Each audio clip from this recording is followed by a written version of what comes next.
সব ধরনের কর্মসূচি প্রত্যাহার করেছে কোটা বৈষম্য আন্দোলনকারীরা।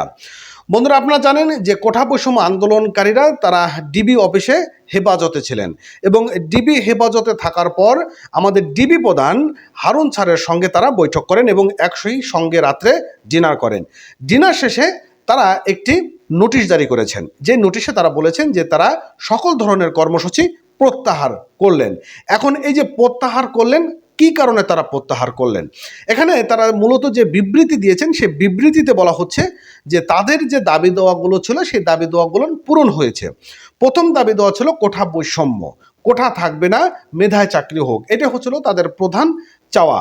কিন্তু এই প্রধান চাওয়াটা চাইতে গিয়ে দেশে অনেক ধরনের একটি বড় ক্ষতি হয়ে গিয়েছে, অনেক ছাত্র, অনেক সাধারণ নাগরিকের মৃত্যু হয়েছে, পাশাপাশি দেশে অনেক জানমালের ক্ষয়ক্ষতি হয়েছে। কিন্তু এই কোঠা বৈষম্য আন্দোলনকারীরা যে বিবৃতি দিয়েছেন যে তারা অবশ্যই একটা বিষয়ের নজরে রেখেছেন যে আমরা যারা কোঠা বৈষম্য আন্দোলনকারীরা ছিলাম আমরা কখনোই এই জানমাল ক্ষতি করতে পারি না, তবে যারা এই জানমালের ক্ষতি করেছেন তারা একটি কুচক্র আমাদেরকে কাজে লাগিয়ে তারা এই ক্ষয়ক্ষতিটি করেছেন। যারা করেছেন তাদেরকে অবশ্যই আইনের আওতায় আনা হোক, তবে যারা মিথ্যা মামলায় রয়েছেন তাদেরকে অবশ্যই দ্রুত তাদেরকে প্রত্যাহার করা হবে। পাশাপাশি তারা যে জিনিসটা বলেছেন যে তারা যে দাবিগুলো চেয়েছিল সে দাবিগুলো পূরণ হয়েছে। এখন তাদের আর একটা দাবি, কলেজে ফেরার জন্য বা স্কুলে ফেরার জন্য একটি পরিবেশ তৈরি করে দিতে হবে সরকারকে।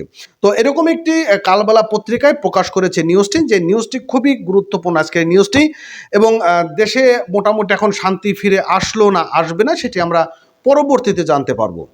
সব ধরনের কর্মসূচি প্রত্যাহার দিয়েছেন বৈষম্য বিরোধী আন্দোলনের সমন্বয়কারীরা। রোববার অর্থাৎ 28শে জুলাই রাতে ডিবি অফিসে আলোচনা শেষে এক ভিডিও বার্তায় এমন ঘোষণা করেছেন আন্দোলনের অন্যতম সমন্বয়ক নাহিদ ইসলাম। এবং লিখিত বার্তায় নাহিদ ইসলাম বলেন, কোটা সংস্কার আন্দোলন ও তার পরিপ্রেক্ষিতে উদ্ভূত পরিস্থিতিকে অনেক অপ্রত্যাশিতভাবে আহত এবং নিহত হয়েছেন। এছাড়া রাষ্ট্র স্থাপনায় অগ্নিসংযোগ সহ নানান সহিংসতা ঘটনা করেছেন। আমরা এইসব তীব্র নিন্দা জানাই এবং সুষ্ঠু তদন্ত সাপেক্ষে দ্রুত বিচারের দাবি জানাচ্ছি। তিনি বলেন, আমাদের প্রধান দাবি ছিল কোটা যৌক্তিক সংস্কার, যা ইতিমধ্যে সরকার পূরণ করেছেন। এখন শিক্ষার সুষ্ঠু পরিবেশ নিশ্চিত করার লক্ষ্যে দ্রুত শিক্ষা প্রতিষ্ঠান খুলে দেওয়ার জন্য সরকারের প্রতি আহ্বান জানানো হচ্ছে। অর্থাৎ তারা যে বিষয়টি বলছেন যে তাদের যে দাবি দেওয়াগুলো ছিল সে দাবি দেওয়া পূরণ হয়েছে, কিন্তু যারা আমাদেরকে কাজে লাগিয়ে অগ্নিসংযোগ করেছে, বিভিন্ন জায়গায় স্থাপনা ভেঙেছে, এদেরকে দ্রুত বিচারের আওতায় আনা হোক। আর তারা আর একটি বিষয় দাবি করেছেন যে শিক্ষা প্রতিষ্ঠানগুলো খুলে দেওয়া হোক এবং স্কুলের কলেজের পরিবেশ তৈরি করে দেওয়া হোক। আর বৈষম্য বিরোধী আন্দোলনের অন্যতম সমন্বয়ক আরও বলেছেন যে সার্বিক স্বার্থে এই মুহূর্ত আমরা সব ধরনের কর্মসূচি প্রত্যাহার করছি। প্রসঙ্গত হচ্ছে যে 2018 সালে সরকারি চাকরি প্রথম দ্বিতীয় শ্রেণী কোঠা বাতিল করে জারি করা পরিপত্র হাইকোর্ট অবৈধ ঘোষণার পর শিক্ষার্থীরা এমন আন্দোলনের ডাক দেয়।